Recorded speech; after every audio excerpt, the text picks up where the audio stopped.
आज आपल्या समोर एक प्रतिभावान असं एक व्यक्तिमत्व समोर आहे, doctor Sunil Madhukar Neve sir. Sir राज्यशास्त्र विभाग प्रमुख, कला व विज्ञान महाविद्यालय, भालोद, तालुका यावल, जिल्हा जळगाव येथे 1997 पासून प्राध्यापक म्हणून कार्यरत आहेत. सरांना जवळपास 27 वर्ष हा शैक्षणिक अध्यापनाचा अनुभव आहे. सरांचं शिक्षण हे MA BEd, सेट, PhD पर्यंत झालेलं आहे. सर एक प्रतिभावान व्यक्तिमत्व सोबतच ते एक अष्टपैलू म्हणून पण आहेत. ते विद्यापीठाचे माजी सिनेट सदस्य म्हणूनही त्यांनी कार्य बघितलेलं आहे. त्यानंतर राष्ट्रीय सेवा योजना या विभागाचे जे जिल्हा समन्वयक म्हणून पण त्यांनी काम बघितलेलं आहे. तसेच अटल प्रतिष्ठान भुसावळ याचे अध्यक्ष म्हणून पण सरांनी काम बघितलेलं आहे. तसेच सर्वांसाठीच अवघड असणारा कोरोना लॉकडाऊन है ना, सर्वांसाठीच अवघड असणारा तो एक कालखंड होता 2 वर्षाचा. त्या काळातही सरांनी 2 महिन्यापर्यंत अखंड सेवा, एक खिचडी वाटप कार्यक्रम असतील, औषध पुरवठा असतील, ज्या काळामध्ये आपण सगळे घरामध्ये राहणं प्रेफर करत होतो त्या काळातही सरांनी त्यांचं सक्रिय असं सहकार्य शासनाला प्रदान केलेलं आहे. सर भुसावळ नगर परिषदेचे माजी नगरसेवक म्हणूनही राहिलेले आहेत. तसेच भुसावळ नगर परिषद येथील शिक्षण मंडळ, माजी शिक्षण मंडळ सदस्य म्हणून पण राहिलेले आहेत. सरांचं शिक्षणाव्यतिरिक्तचं हे सगळं कार्य आपण बघितलं. तसेच सरांनी अर्जेंटिना येथील आंतरराष्ट्रीय परिषदेला उपस्थित राहून जुलै 2023 मध्ये रशिया आणि युक्रेन यांच्यामधील युद्धाचा भारतावर झालेला सामाजिक, शैक्षणिक आणि राजकीय परिणाम या विषयावरही त्यांनी तिथं पेपर वाचन केलेलं आहे. सरांचे असे जवळपास 113 आंतरराष्ट्रीय, राष्ट्रीय आणि राज्यस्तरीय परिषदेमध्ये सहभागी राहून सरांनी त्यांचं अमूल्य असं योगदान दिलेलं आहे. तसेच सरांचे 23 पेपर हे विविध जर्नल्समध्ये प्रसिद्ध झालेले आहेत. सोबत सरांनी 13 पुस्तकांचं लिखाण आणि ते प्रकाशितही केलेले आहेत. सरांना आजपर्यंत जवळपास 16 पुरस्कार मिळालेले आहेत. त्याच पद्धतीने महाराष्ट्र राज्यशास्त्र व लोकप्रशासन परिषदेचे 3 दिवसाचं यशस्वी आयोजन सरांनी 2012 मध्ये केलेलं आहे. असं एक अष्टपैलू व्यक्तिमत्व आज आपल्याला विद्यापीठाच्या या प्रशाळेमध्ये अभिरूप संसद आणि त्या प्रशिक्षणाच्या कार्यशाळेअंतर्गत लाभलेला आहे. मी सरांना विनंती करते की सरांनी संसदीय कार्यप्रणाली, प्रथा, परंपरा आणि संकेत याविषयी विस्तृत असं मार्गदर्शन आम्हा सर्वांस करावं. सर, मी आपणास विनंती करते.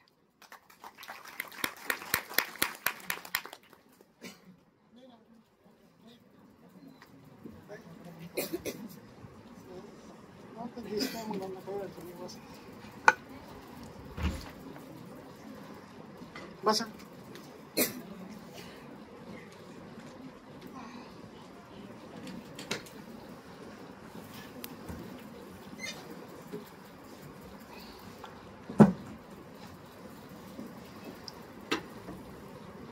कवयित्री बहिणाबाई चौधरी, उत्तर महाराष्ट्र विद्यापीठ जळगाव, राज्यशास्त्र व लोकप्रशासन विभाग, सामाजिक प्रशाळा आणि विद्यार्थी विकास विभागाच्या वतीनं आज या ठिकाणी विद्यापीठ स्तरीय युवा संसद कार्यशाळेचं आयोजन करण्यात आलेलं आहे.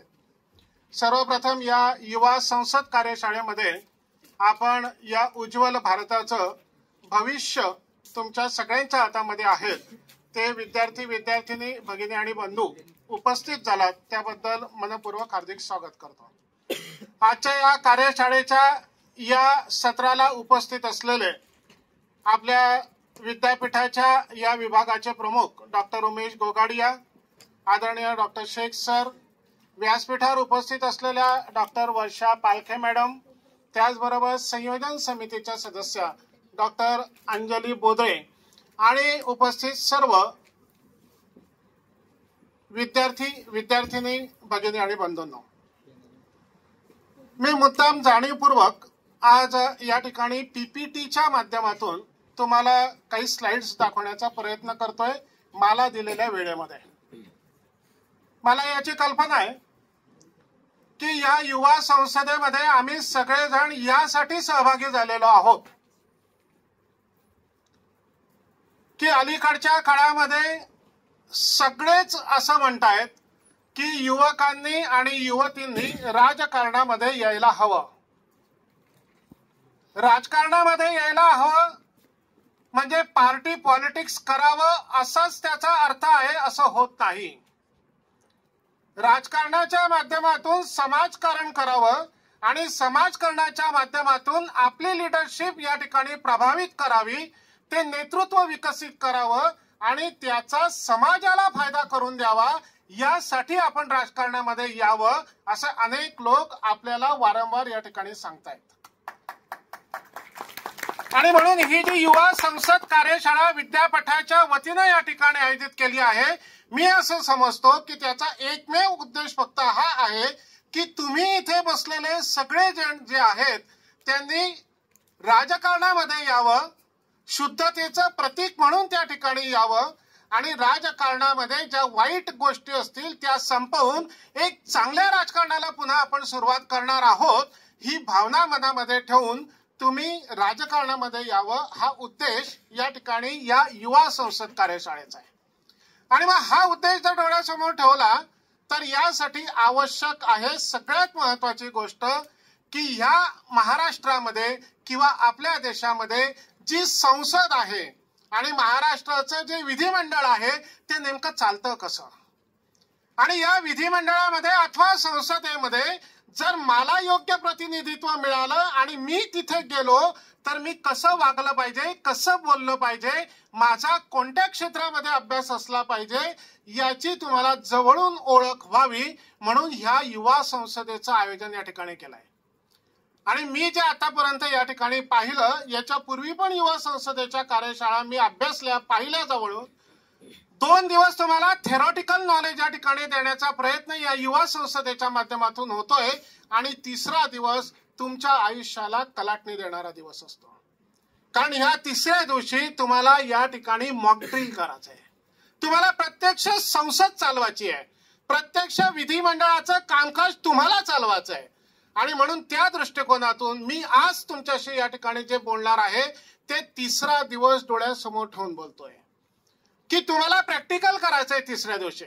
आणि मग हे जर प्रॅक्टिकल तुम्हाला सक्सेस करायचं असेल, तुम्हाला संसद चालवायची असेल, तुम्हाला पंतप्रधान व्हायचं असेल, तुम्हाला मुख्यमंत्री व्हायचं असेल, तुम्हाला विरोधी पक्ष नेता व्हायचं असेल, तुम्हाला आमदार व्हायचं असेल, तुम्हाला खासदार व्हायचं असेल, तुम्हाला सभापती व्हायचं असेल सभागृहाचं, तर नेमकी भूमिका मी काय पार पाडली पाहिजे याचं ज्ञान तुम्हाला प्राप्त व्हावं म्हणून मी या ठिकाणी कमी वेळेमध्ये या स्लाइड्सच्या माध्यमातून तुमच्याशी काही प्रमाणामध्ये चर्चा करतोय. आणि म्हणून सुरुवातीला मी आपल्याला या ठिकाणी लक्षात आणून देऊ इच्छितो की मी आज तुम्हाला महाराष्ट्राच्या विधानमंडळाच्या संदर्भामधल्या काही महत्वाच्या गोष्टींची चर्चा करतोय. अर्थात मला सांगताना आनंद वाटतो आणि अभिमान वाटतो की महाराष्ट्राचं विधिमंडळ हे देशामध्ये इतकं मोठं विधिमंडळ आहे की या महाराष्ट्राने अनेक चांगले नेते या देशासाठी दिलेले आहेत, अनेकांची नावं आपल्याला या ठिकाणी दिसतील.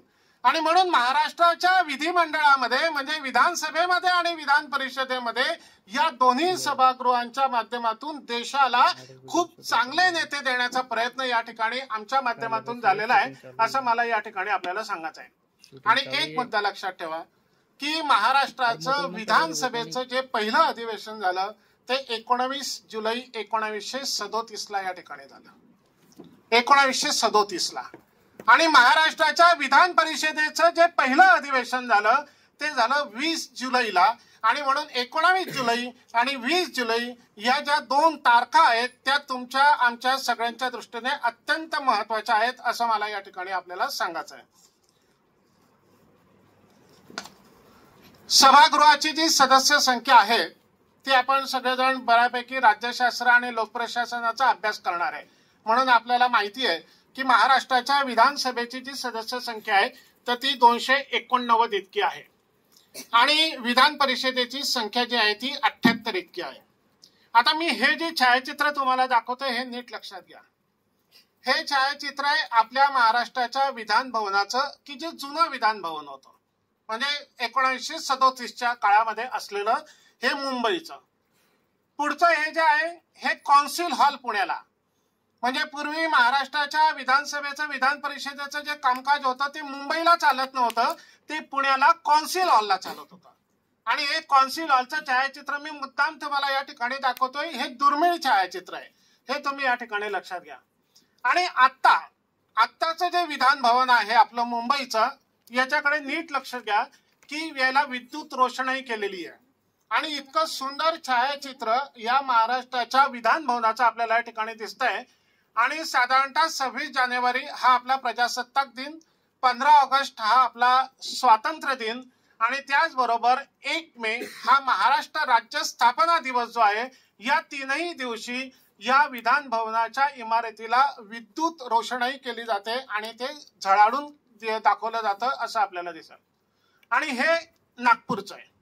म्हणजे आपल्याला सगळ्यांना कल्पना आहे की आपलं अधिवेशन जे आहे महाराष्ट्र विधिमंडळाचं ते मुंबईला होतं, त्याचप्रमाणे नागपूर करारामध्ये जे ठरलं त्याप्रमाणे एक अधिवेशन, हिवाळी अधिवेशन हे नागपूरला होतं असं आपल्याला या ठिकाणी दिसून येईल. महाराष्ट्राच्या विधानसभेची सदस्य संख्या मी आपल्याला सांगत होतो की एकूण 289 आहे. आणि विधान परिषद जी आहे, जे वरिष्ठ सभागृह म्हणून ओळखलं जातं, त्याची सदस्य संख्या ही 78 या ठिकाणी आहे. साधारणतः वर्षभरामध्ये 3 अधिवेशनं होतात. याच्यातलं पहिलं अधिवेशन जे आहे ते अर्थसंकल्पीय अधिवेशन असतं. अर्थसंकल्प सादर केला जातो आणि साधारणतः फेब्रुवारी ते मार्च या महिन्यांमध्ये हे अधिवेशनाचं आयोजन केलं जातं. दुसरं अधिवेशन जे आहे ते पावसाळी अधिवेशन म्हणून ओळखलं जातं. साधारणतः पावसाळ्याचा जो काळ असतो म्हणजे जून आणि जुलै आणि ऑगस्ट या दरम्यान हे अधिवेशन होतं. ही दोन्ही अधिवेशनं लक्षात ठेवायची मुंबईला होतात. आणि तिसरं जे अधिवेशन आहे ज्याला आपण हिवाळी अधिवेशन असं म्हणतो, हे हिवाळी अधिवेशन जे आहे ते नोव्हेंबर आणि डिसेंबरच्या दरम्यान नागपूरला या ठिकाणी होतं. एक मुद्दा सगळ्यांनी लक्षात ठेवायचा की या 289 जी महाराष्ट्राच्या विधानसभेची सदस्य संख्या आहे, या 289 मध्ये 234 हे सदस्य सर्वसाधारण जागेवर निवडून येतात. आणि 54 जागा ज्या आहेत महाराष्ट्राच्या विधानसभेमधल्या ह्या राखीव आहेत. आणि या राखीव जागांचा जर आपण अजून नीट बारकाईने अभ्यास केला तर आपल्याला लक्षात येईल की 29 म्हणजे 29 जागा या शेड्यूल कास्ट अनुसूचित जातीसाठी राखीव आहे आणि 25 या जागा अनुसूचित जमातीसाठी राखीव आहेत. आणि एक जागा जी आहे भारतीय राज्यघटनेतलं अनुच्छेद कलम 333 तरतुदीनुसार अँग्लो इंडियन जमातीसाठी एक जागा या ठिकाणी राखीव असते. असे एकूण 289 महाराष्ट्राच्या विधानसभेचे सदस्य आहेत आणि 78 जे आहेत तर ते एकूण विधान परिषदेचे सदस्य आहेत. एक मुद्दा सगळ्यांनी लक्षात ठेवायचा, तो मला परवा कामात पडणार आहे की प्रत्येक अधिवेशन जे असतं हे, या अधिवेशनाची सुरुवात वंदे मातरमने होते. वंदे मातरम हे आपल्या राष्ट्राचं गीत आहे. आणि अगदी अलीकडे आता परत त्याच्यामध्ये एक नवीन सुधारणा झाली आणि वंदे मातरम नंतर आता महाराष्ट्राचं जे गीत आहे, गर्जा महाराष्ट्र माझा, जय जय महाराष्ट्र माझा, हे गीत आता त्याच्यात ऍड केलेलं आहे. आणि प्रत्येक अधिवेशनाचा जो समारोप आहे तो या ठिकाणी जन गण मन या राष्ट्रगीताने या ठिकाणी होतो. परवाच्या दिवशी तुम्हाला या सगळ्या गोष्टी कामात पडणार आहे, म्हणून प्रॅक्टिकल रूपाने मी तुम्हाला हेही समजवण्याचा प्रयत्न करतोय, कारण तुम्हालाच कामकाज करायचं आहे पुढच्या तिसऱ्या दिवशी. आता हा एक मुद्दा सगळ्यांनी नीट लक्षात ठेवायचा की अधिवेशनाची तारीख जी असते प्रत्येक अधिवेशनाची, ती आगाऊ घोषित करण्याची वैशिष्ट्यपूर्ण प्रथा आपल्या महाराष्ट्रामध्ये या ठिकाणी निर्माण झालेली आहे. म्हणजे समजा अर्थसंकल्पीय अधिवेशन असेल आणि ती संपताना पुढचं अधिवेशन कोणत्या तारखेला घेणार आहोत हे या ठिकाणी आपल्याला सांगायचं आहे.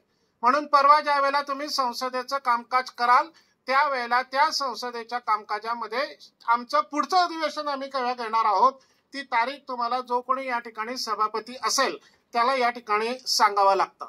आणि हा जो सभापती असतो त्या सभागृहाचा, ह्या सभागृहाचा सभापती एक वाक्य शेवटचं असं वापरतो आणि सभागृहाचं कामकाज सांगतो. तो असं सांगतो की सभागृहासमोरील कामकाज आता संपलेले आहे अशी घोषणा तो जो सभागृहाचा सभापती असतो तो करतो. म्हणजे परवाच्या दिवशी तुम्ही ज्या वेळेला या ठिकाणी प्रत्यक्ष प्रॅक्टिकल कराल त्यावेळेला हा मुद्दा लक्षात ठेवा की सभागृहाचं कामकाज अशा पद्धतीने आपल्याला या ठिकाणी संपवायचं आहे. साधारणतः शनिवार आणि रविवार हे 2 दिवस सभागृहाचं कामकाज जे असतं ते बंद असतं आणि इतर दिवशी म्हणजे 5 दिवस सभागृहाचं कामकाज या ठिकाणी भरलेलं आपल्याला दिसून येईल. सदस्यांचा हजेरीपट महत्वाचा आहे. परवा तुम्ही ठेवाल तसं त्यावेळेला तुम्ही प्रॅक्टिकल या ठिकाणी कराल त्यावेळेला साधारणतः अधिवेशनाला हजर राहणारा जो कोणी सदस्य आहे या सदस्याला हजेरीपटावर सह्या कराव्या लागतात. म्हणजे आता परवा तुम्ही ज्यावेळेला या ठिकाणी कराल प्रत्यक्ष मॉकड्रिल त्यावेळेला दरवाजाच्या बाहेर एक रजिस्टर ठेवा आणि त्या रजिस्टरवर तुम्ही जो जो आतमध्ये येईल त्याचं नाव आणि सही हे त्याच्यामध्ये करा. म्हणजे सभागृहामध्ये ज्यावेळेला आपण येतो त्यावेळेला सभागृहाच्या प्रवेशद्वाराच्या शेजारी या ठिकाणी अशा प्रकारचा हजेरीपट जो असतो तो या ठिकाणी ठेवण्यात आलेला असतो. साधारणतः सभागृहामध्ये बसण्याची जी व्यवस्था आहे ती नीट काळजीपूर्वक लक्षात घ्या. म्हणजे तुम्हाला परवाच्या दिवशी ती कामात पडेल बसताना. विधानसभा सभागृहामध्ये सदस्यांसाठी जी बसण्याची व्यवस्था केली असते त्याच्यामध्ये साधारणतः सभागृहातील उजव्या हाताला म्हणजे इथे सभापती बसलेले आहेत तर उजव्या हाताला सत्ताधारी पक्ष बसतो आणि डाव्या हाताला जो आहे तो विरोधी पक्ष बसतो. आणि उजव्या हाताला ज्या वेळेला सत्ताधारी पक्ष बसतो त्यावेळेला उजव्या हाताला पहिल्या जो 2 रांगा असतात तर ह्या 2 रांगांवर प्रोटोकॉल प्रमाणे मुख्यमंत्री उपमुख्यमंत्री आणि मंत्रिमंडळातील इतर सदस्य हे बसलेले असतात म्हणून त्या जागा त्यांच्यासाठी राखीव असतात. त्याचबरोबर ज्या वेळेला उजव्या हाताला सत्ताधारी बसतात तर साधारणतः आता असं समजा की इथे सभापती बसलेले आहेत माझा हा उजवा हात आहे तर ह्या उजव्या हाताला ही 1 नंबरची आणि 2 नंबरची जी काही खुर्ची असेल तिथे मुख्यमंत्री आणि उपमुख्यमंत्री साधारणतः बसलेले असतात. आणि ही जी काही आसन व्यवस्था असते ही ठरवण्याचा जो काही अधिकार आहे तो त्या त्या पक्षाच्या गटनेत्याला असतो.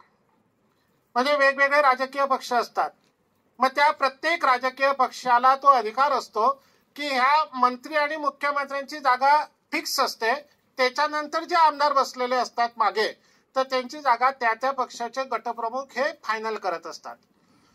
डाव्या हाताला जो विरोधी पक्ष असतो तर डाव्या हाताला जो विरोधी पक्ष असतो त्या ठिकाणी पहिल्या खुर्चीवर विरोधी पक्ष नेता बसतो. हे छायाचित्र मी तुम्हाला जाणीवपूर्वक दाखवतोय.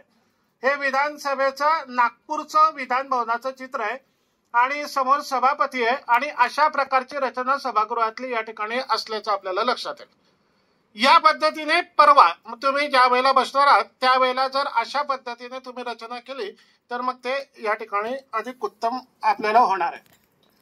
यानंतर हे विधानसभेचं सभागृह विधान भवन मुंबईचं आहे. म्हणजे मी तुम्हाला मागच्या स्लाइडला ते नागपूरचं दाखवलं आता की नागपूरला अशी रचना आहे आणि सेम अशाच पद्धतीची रचना ही मुंबईच्या विधानसभेच्या सभागृहातली आहे आणि या पद्धतीने आपल्याला बसायचं आहे. आता नवनिर्वाचित सदस्यांचा शपथविधी हा एक महत्वाचा घटनाक्रम आहे. म्हणजे परवा तुम्ही ज्या वेळेला सभागृहाचं इथे कामकाज सुरू होईल तर त्यावेळेला सगळ्यात पहिल्यांदा सभागृहामध्ये स्थान ग्रहण करण्यापूर्वी शपथ घेणं गरजेचं असतं. आता या शपथेमध्ये असं म्हटलेलं आहे की ज्याला परमेश्वर मान्य नाही त्याने गंभीरपणे प्रतिज्ञा करायची असते आणि म्हणून या ठिकाणी प्रत्येक सदस्याला त्याच्या पदाची म्हणजे आमदार पदाची शपथ अनुच्छेद 188 नुसार घेणं या ठिकाणी क्रमप्राप्त आहे. आता याच्यामध्ये तो जो आमदार पदाची शपथ घेतो तर त्याच्यामध्ये या ठिकाणी लक्षात घ्या तुम्ही की मी विधानसभेचा सदस्य म्हणून निवडून आलेलो असल्याने ईश्वर साक्ष शपथ घेतो की किंवा गांभीर्यपूर्व दृढ कथन करतो की कायद्याद्वारे स्थापित झालेले आहे अशा भारतीय संविधानाबद्दल मी खरी श्रद्धा आणि निष्ठा बाळगेल, भारताची सार्वभौमता व एकात्मता उन्नत राखीन आणि आता जे कर्तव्य मी हाती घेणार आहे ते निष्ठापूर्वक पार पाडेल. आणि म्हणून ही या ठिकाणी रचना मी तुम्हाला दाखवतोय. याच्यामध्ये सर एक मिनिट लॅपटॉपवर आहे खाली जे लिहिलंय गुलाबराव पाटील त्याच्यावर क्लिक करायचं आहे फक्त जरा. मी हा एक नमुना तुम्हाला आणलाय म्हणजे तुम्हाला परवा कामात पडेल. तो जर या ठिकाणी दिसला आपल्याला तर लक्षात येईल. नाही एक मिनिट मागच्या स्लाइडवर याच्यावर त्याच्यावर कर्सिव आणून त्याच्यावर क्लिक करायचं आहे.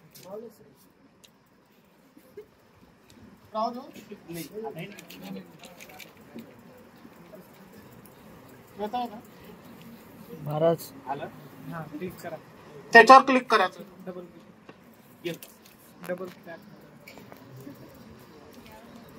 नाही ठीक आहे, त्याच्यात थोडा प्रॉब्लेम दिसतोय काहीतरी. तर या ठिकाणी मी 2 सॅम्पल तुम्हाला दाखवणार होतो. एक आमदार गुलाबराव पाटील हे आमदार पदाची शपथ घेताना, आणि दुसरं जे आहे ते देवेंद्र फडणवीस हे आमदार पदाची शपथ घेताना. साधारण शपथ ही ठरलेली असते. हे मी तुम्हाला आता या स्लाइडवरती दाखवली आहे. तशी शपथ तुम्हाला उद्या या ठिकाणी प्रत्येकाला घ्यायची आहे परवाच्या दिवशी, आणि म्हणून ती शपथ साधारणतः तुम्ही पाहून घ्याल. त्याचबरोबर महत्वाचा एक मुद्दा तुम्हाला राज्यशास्त्र आणि लोकप्रशासनाचा विद्यार्थी म्हणून लक्षात ठेवायचं की पक्षांतराच्या कारणावरून या ठिकाणी सदस्यत्व रद्द करण्याची पद्धत या ठिकाणी आहे. म्हणजे परवा तुम्ही ज्या वेळेला संसद चालवणार आहात त्यावेळेला एखाद्या वेळेला तुम्ही मॉकड्रिल मध्ये असं एखादं चित्र निर्माण करू शकतात की काही सदस्य एखाद्या पक्षातून फुटले आणि त्याला सभापतींनी निरस्त केलं, आणि म्हणून त्या दृष्टिकोनातून 10वी जी अनुसूची आहे ती अत्यंत महत्वाची असल्याचं आपल्याला लक्षात येईल. पुढची स्लाइड मध्ये या ठिकाणी लक्षात ठेवायचं की अस्थायी अध्यक्षांची नेमणूक करावी लागते. म्हणजे ज्या वेळेला तुम्ही सभागृह चालवाल, तुमची शपथ झाली आमदारांची, की त्याच्यानंतर अस्थायी अध्यक्षाची नेमणूक या ठिकाणी केली जाते, आणि विधानसभेचा अध्यक्ष आणि उपाध्यक्ष यांची मग त्या ठिकाणी नंतर रितसर निवड केली जाते. साधारणतः सगळ्यांनी लक्षात ठेवायचं की सत्ताधारी पक्ष जो असतो तो बहुमताने एकाची सभापती म्हणून निवड करतो आणि उपसभापती म्हणून एकाची निवड करतो. म्हणून उद्या म्हणजे परवा तुम्हाला या ठिकाणी एक सभापती निवडायचा आहे आणि एक उपसभापती निवडायचा आहे. ज्या वेळेला सभापती काही कारणास्तव गैरहजर असेल किंवा तो त्या सभागृहामध्ये उपस्थित नसेल, त्यावेळेला जो उपसभापती आहे तो या ठिकाणी सभागृहाचं कामकाज पाहणार आहे. त्याचबरोबर नवीन सदस्यांचा या ठिकाणी शपथविधी झाल्यानंतर अध्यक्ष आणि उपाध्यक्षांची निवड या ठिकाणी केली जाते. हे सगळ्यांनी या ठिकाणी लक्षात ठेवायचं. पुढचा मुद्दा एक सगळ्यांनी महत्वाचा लक्षात ठेवायचा, सभागृहाची गणपूर्ती.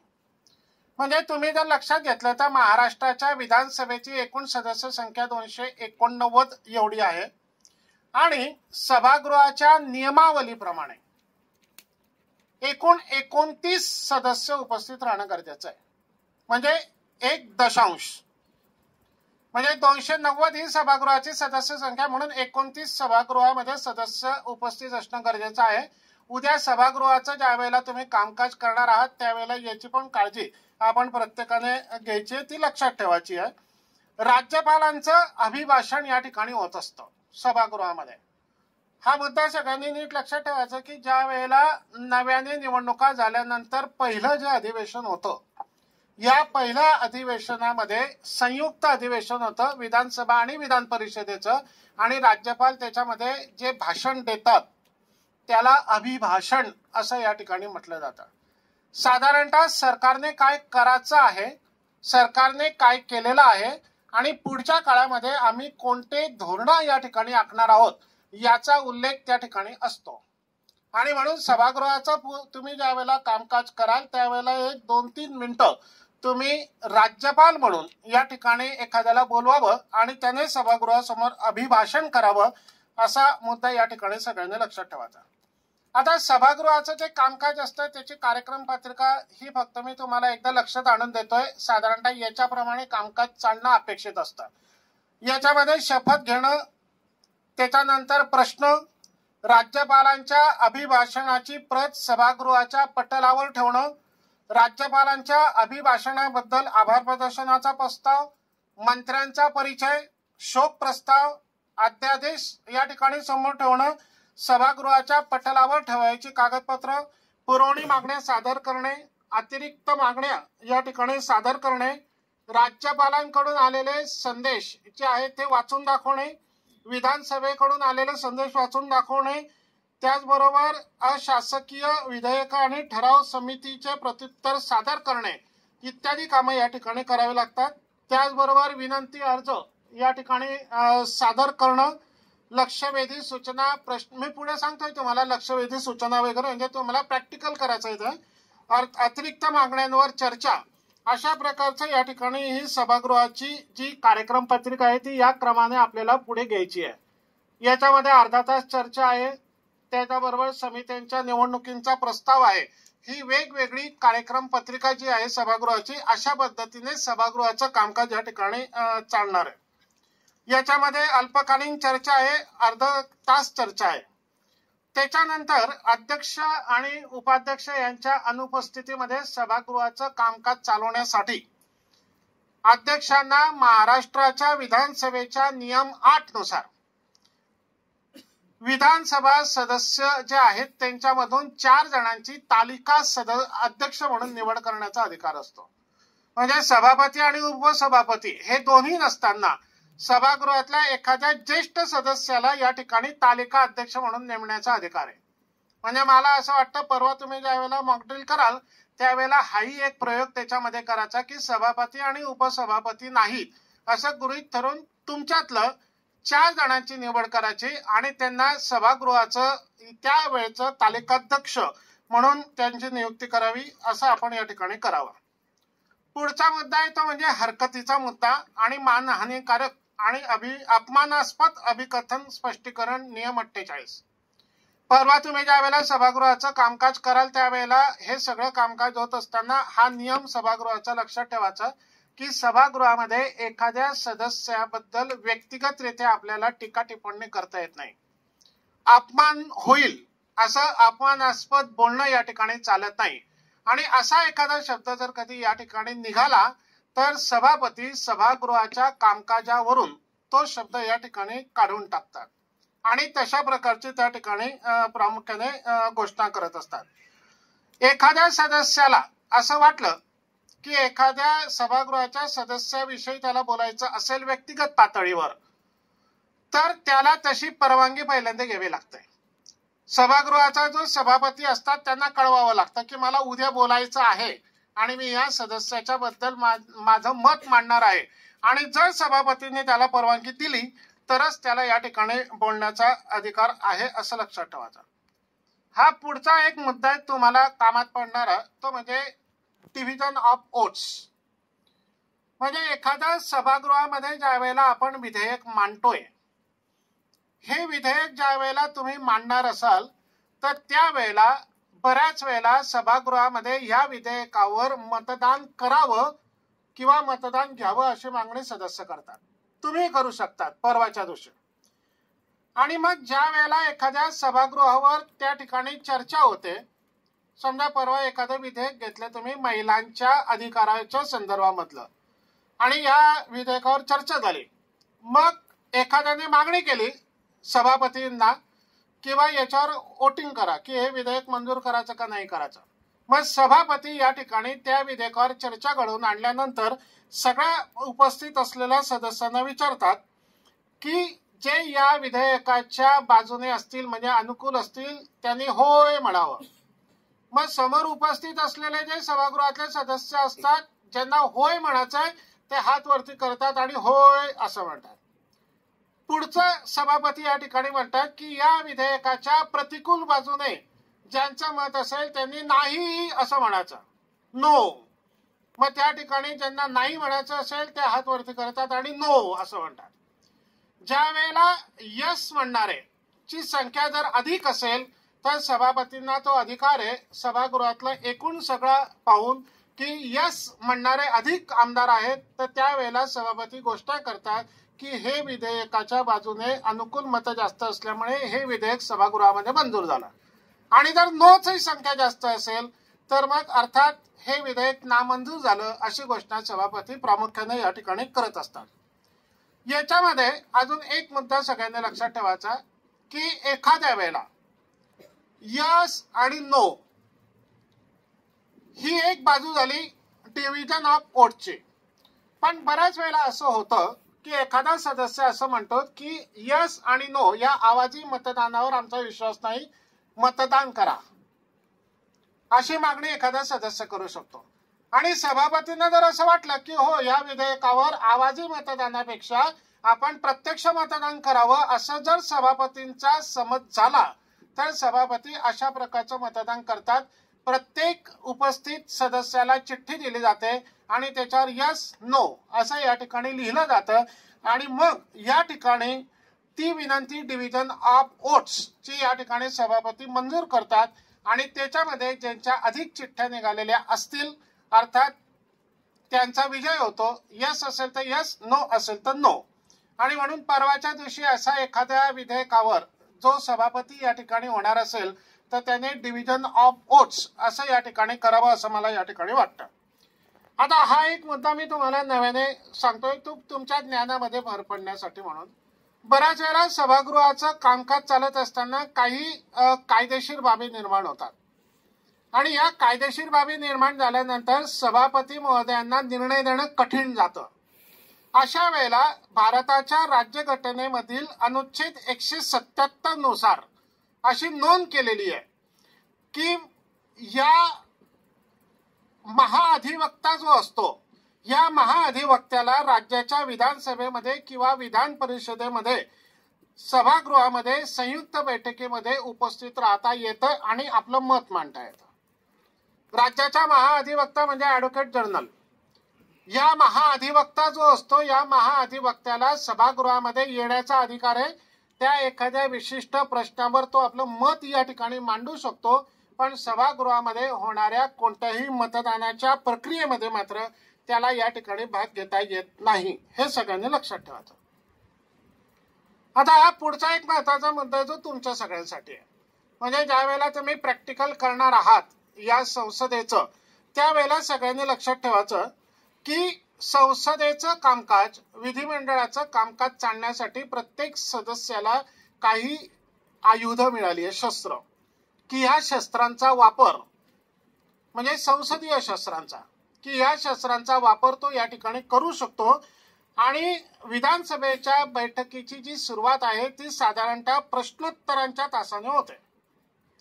नियम क्रमांक 68 ते 93 यामध्ये या संदर्भातल्या सगळी माहिती विस्ताराने दिलेली आहे।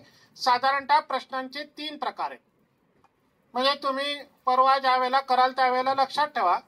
साधारणतः 3 प्रश्नांचे प्रकार आहे। एक आहे तारांकित प्रश्न, दुसरा आहे अल्पसूचना प्रश्न आणि तिसरा आहे अतारांकित प्रश्न। आता याच्यामध्ये लक्षात ठेवायचं की तारांकित प्रश्न जो असतो तर या तारांकित प्रश्नामध्ये सभागृहाला मध्ये तोंडी उत्तर दिलं जातं म्हणजे एखाद्या सदस्याने विचारलेला जो काही प्रश्न असेल तर त्याला सभागृहामध्ये त्या खात्याचा जो मंत्री असेल तर तो मंत्री त्या ठिकाणी तोंडी उत्तर देतो। ही झाली तारांकित प्रश्नाची माहिती। म्हणजे परवा ज्या वेळेला तुम्ही बसाल ना जे मंत्रिमंडळामध्ये तुमचे नावं फायनल होतील तुमच्यापैकी ज्यांची आणि त्या खात्याच्या संदर्भातला प्रश्न विचारला गेला असेल तर त्या खात्याच्या मंत्र्याने त्या प्रश्नाला दिलेलं उत्तर जे आहे तोंडी स्वरूपातलं त्याला तारांकित प्रश्न असं या ठिकाणी म्हटलं गेलेलं आहे। आता नियम असा आहे की 45 दिवस अगोदर दिलं पाहिजे। आता परवा मॉकड्रिल कराल त्यावेळेला आपण हा नियम थोडा बाजूला ठेवावा पण परवाच्या दिवशी आपण असं गृहीत धरू की तुम्ही आज आणि उद्या तारांकित प्रश्न दिलेले आहेत आणि त्याची निवड केली जाईल तारांकित प्रश्नांची सभापतींकडून। कारण समजा 50 तारांकित प्रश्न आले तर एवढा वेळ नाहीये आणि म्हणून त्याच्यातले काही तारांकित प्रश्न सभापतींना निवडण्याचा अधिकार आहे आणि मग त्या प्रश्नाचं उत्तर देण्यासाठी तो जो मंत्री असतो ना त्याला आदल्या दिवशी कळवलं जातं की उद्या सभागृहामध्ये आरोग्य खात्याच्या मध्ये झालेल्या भ्रष्टाचाराच्या विषयीचा एक प्रश्न निर्माण झालेला आहे, याच्यावर चर्चा होणार आहे आणि म्हणून तुम्ही त्या खात्याचे मंत्री असल्यामुळे तुम्ही त्या प्रश्नाला काय उत्तर द्यायचं हे तयार करून ठेवावं आणि मग तो जो काही मंत्री असतो त्या खात्याचा तो त्याला त्या ठिकाणी उत्तर देणार आहे। आता दुसरा याच्यामधला प्रश्न आहे तो म्हणजे अतारांकित। हा एक म्हणजे पहिला प्रकार तुम्हाला मी सांगितला तारांकित आणि आता हा आहे अतारांकित। तर या अतारांकित मध्ये असं असतं की सभागृहातल्या सदस्याला तोंडी उत्तर नको असतं, त्याचं म्हणणं असतं की मला लेखी पाहिजे। मग आपण लक्षात ठेवायचं। आता पुढचा एक आहे तो म्हणजे प्रस्ताव। आता प्रस्ताव मांडणं त्याचबरोबर माननीय अध्यक्षांसमोर ठेवणं, चर्चा करणं, मतदान आणि सभागृहाचा निर्णय याच्यामध्ये मूळ प्रस्ताव, बदली प्रस्ताव आणि अंगभूत प्रस्ताव अशी काही प्रस्तावाची प्रकार या ठिकाणी आपल्याला दिसून येते. परवा तुमच्या दृष्टीने एक महत्वाचा विषय या ठिकाणी लक्षात ठेवायचा, तो म्हणजे स्थगन प्रस्तावाचा. आता हा स्थगन प्रस्ताव म्हणजे नेमकं काय आहे ते समजून घ्या, म्हणजे तुम्हाला परवाच्या दिवशी या ठिकाणी तो कामात पडणार आहे.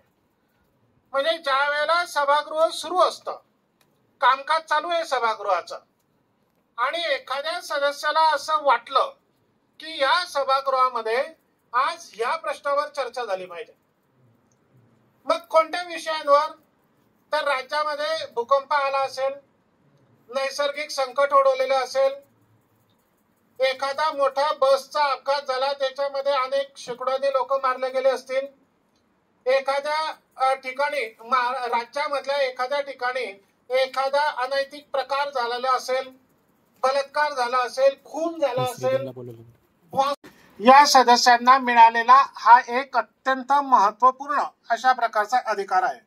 या औचित्याच्या मुद्द्याबद्दल विधानसभेमध्ये तरतूद नाहीये. हा संकेत आहे.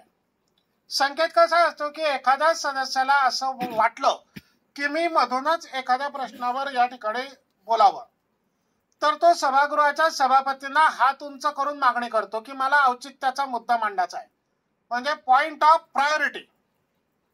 मग तो या ठिकाणी प्रामुख्याने मांडत असताना त्याने ही जी काही त्याला सभागृहामध्ये उपस्थित करायचा आहे हा औचित्याचा मुद्दा, त्याची पूर्वसूचना सभापतींना द्यायची असते आणि मग तो औचित्याच्या मुद्द्याद्वारे एखाद्या महत्वाच्या विषयावर या ठिकाणी प्रामुख्याने चर्चा करू शकतो. त्याच्यानंतर एक महत्वाचा मुद्दा फक्त तुमच्या माहितीसाठी सांगतोय, हा याला म्हणतात अध्यादेश, गव्हर्नर्स ऑर्डिनन्स.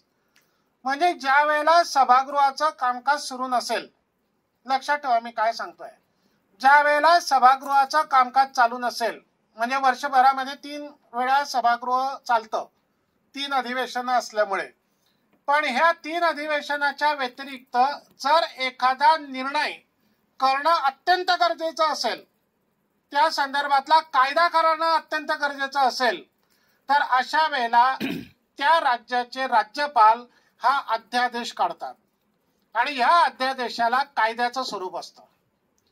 हा जो अध्यादेश त्यांनी काढलेला असतो तो कायदा म्हणून गणला जातो. मात्र त्याला एक अट आहे की ज्या वेळेला सभागृहाचं अधिवेशन होतं त्यावेळेला पहिल्याच दिवशी राज्यपालांच्या या अध्यादेशाला सभागृहातील सदस्यांनी मंजुरी दिली पाहिजे, आणि जर सभागृहातल्या सदस्यांनी त्याला मंजुरी दिली तर त्या अध्यादेशाचं रूपांतर हे कायद्यामध्ये या ठिकाणी होत असतं. अशा अनेक घटना घडतात की त्यावेळेला एखादा कायदा करणं गरजेचं असतं. म्हणजे उदाहरणार्थ म्हणून तुम्हाला सांगतो की ज्या वेळेला कोरोना आला, त्यावेळेला कोरोना आल्यानंतर सभागृहाचं कामकाज सुरू होतं आणि काही निर्णय घेणं गरजेचं होतं. मग लॉकडाऊन असेल, अन्य अजून काही विषय असतील कोरोनाच्या काळातले, मग त्यावेळेला राज्यपालांनी अध्यादेश काढले खूप. ह्या अध्यादेशाला कायद्याचं स्वरूप प्राप्त झालं. हा अध्यादेश मध्ये कायदा असं मानलं गेलं आणि म्हणून राज्यपालांना हा एक विशेष अशा प्रकारचा अधिकार प्रामुख्याने मिळालेला आहे असं आपल्याला दिसून येईल. या व्यतिरिक्त कलम 194 तरतुदीनुसार काही विशेष अधिकार सभागृहातील सदस्यांना प्रामुख्याने प्राप्त झालेले असतात.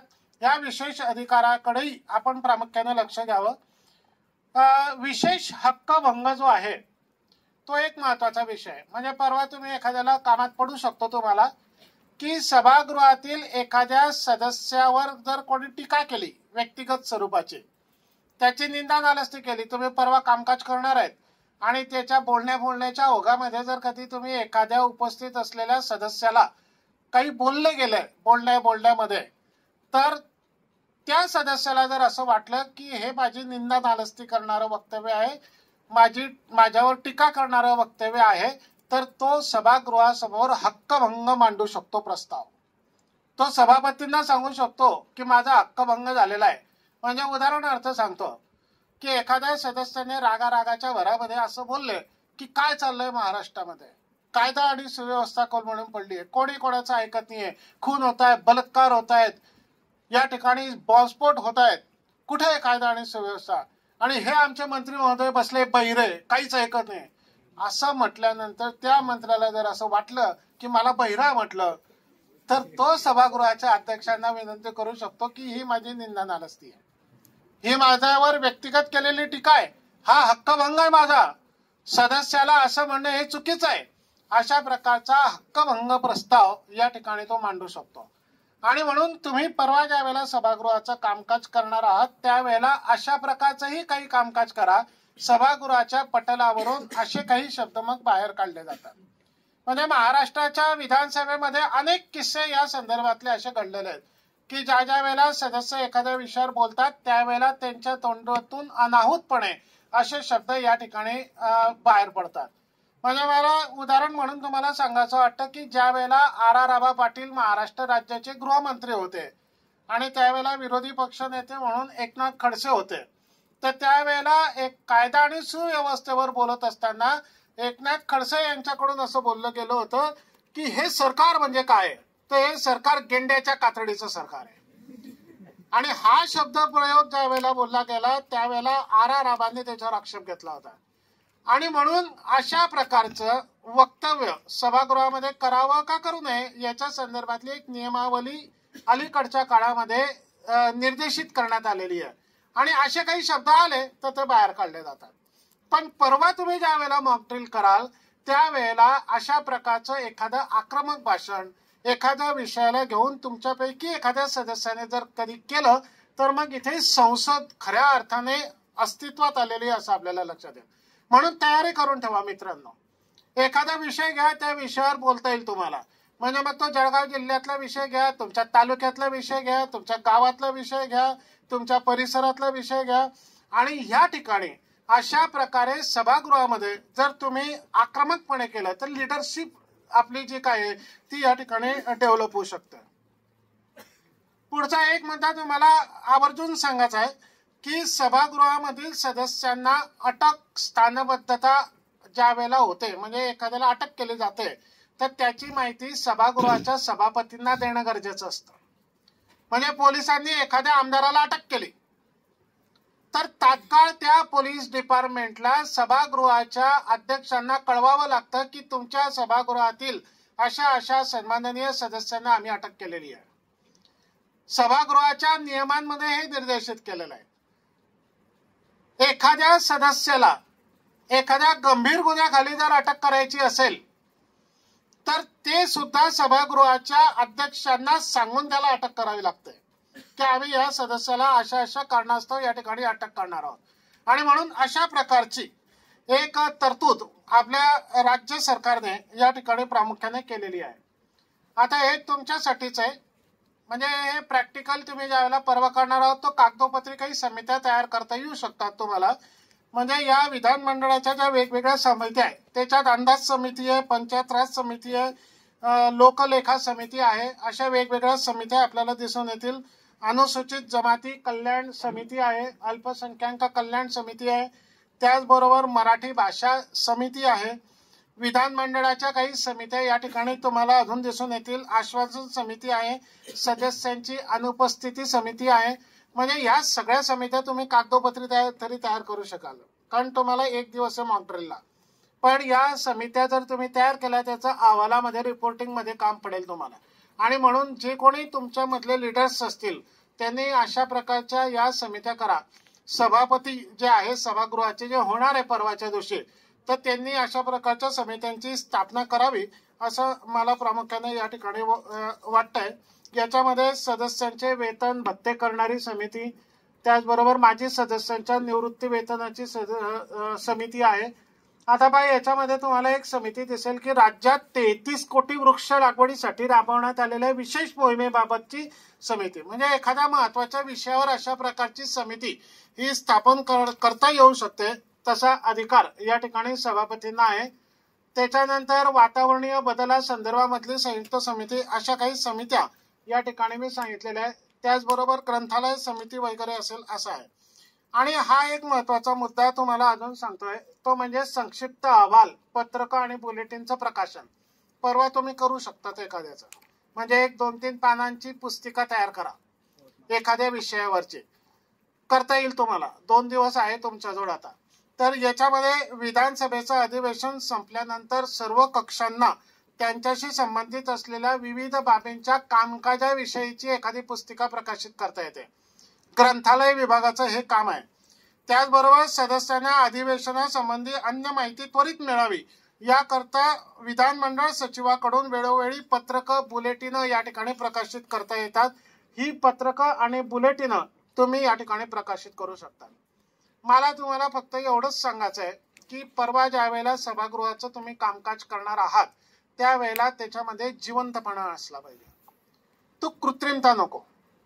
म्हणजे उद्या अजून तुमचं काही थेरॉटिकल एखादं लेक्चर होईल. हे लेक्चर झाल्यानंतर उद्याच्या दिवशी तुम्ही खूप प्रॅक्टिस करा. इतकी प्रॅक्टिस करा की परवाच्या दिवशी ज्या वेळेला तुम्ही ऍक्च्युअल मध्ये यावेळेला कामकाज करणार आहात त्यावेळेला मी हे जी काही माहिती तुम्हाला आता दिली, हे जे वेगवेगळे आयुध तुम्हाला दिली, याचा वापर तुम्ही केला गेला पाहिजे. आणि सभागृहाचं कामकाज चालत असताना त्याच्यामध्ये जर जिवंतपणा असला तर खऱ्या अर्थानं ही जी काही युवा संसद आहे ती तुम्ही या ठिकाणी यशस्वी केली असा त्याचा अर्थ होऊ शकेल. माझी तुम्हाला सगळ्यांना एवढी नम्र विनंती असेल की भविष्यामध्ये तुम्ही चांगलं काम करा, चांगले नेते बना. लीडर्सला क्वालिटी असली पाहिजे. ती क्वालिटी तुमच्यामध्ये आहे, तिला व्यासपीठ मिळत नाही. तुम्ही खऱ्या अर्थानं भाग्यवान आहात. भाग्यवान यासाठी आहात की अशा प्रकारची संधी तुम्हाला कोणी देणार नाही जी विद्यापीठाने तुम्हाला आता दिलेली आहे. आणि हे जे 2 दिवस 3 दिवस तुम्ही इथे राहणार आहात ना, तर मौज मजाही करा, आनंद घ्या, अभ्यासही करा या संदर्भातला. पण तुमच्यातली जी लिडरशिप आहे ती या ठिकाणी डेव्हलप करून जा. आणि मला विश्वास आहे की या 3 दिवसामध्ये तुम्ही या व्हिजनने जर चाललात तर 100% तुम्ही भविष्यामध्ये चांगलं समाजकारण करू शकतात, चांगलं राजकारण करू शकतात आणि चांगले लीडर्स या ठिकाणी निर्माण होऊ शकतात. एक कवीने असं म्हटलेलं आहे, त्या कवितेच्या ओळी मी सांगतोय आणि मग आजचं माझं हे निवेदन मी या ठिकाणी थांबवणार आहे. एक कवी असं सांगतो की जे तुम्हाला उद्देशून आहे, म्हणजे तुम्ही आज या ठिकाणी एक संकल्प करतात सगळेजण मिळून की मी चांगल्यासाठी काम करणार आहे, मी चांगल्यासाठी जगणार आहे, माझ्या हातून समाजाचं भलं व्हावं म्हणून मी काम करणार आहे आणि तेव्हाच मी लीडर होणार आहे. लीडर असा एकाएकी नाही तयार होत ना. तुम्ही ज्यावेळेला प्रत्यक्ष कृती कराल त्यावेळेला तुम्ही लीडर बनणार आहे.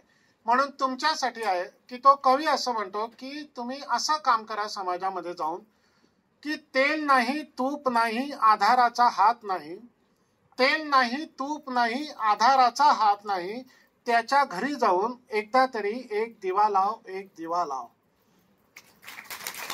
पहा तो कवी काय सांगतोय. म्हणजे आम्ही या युवा संसदेच्या कार्यशाळेमध्ये सहभागी झालेलो आहोत, पण आम्हाला इथून हे ठरवायचंय की याच्या पुढे मी जेही काम करेल ते समाजासाठी करेल, या समाजाचं भलं व्हावं म्हणून करेल. म्हणून तो कवी तुमच्याकडून अशी अपेक्षा व्यक्त करतोय की तेल नाही, तूप नाही, आधाराचा हात नाही, त्याच्या घरी जाऊन एकदा तरी एक दिवा लाव, एक दिवा लाव. ज्याच्या घरी अंधार असेल, ज्याच्या घरी अंधार असेल, अश्रून वाचून काहीच नसेल.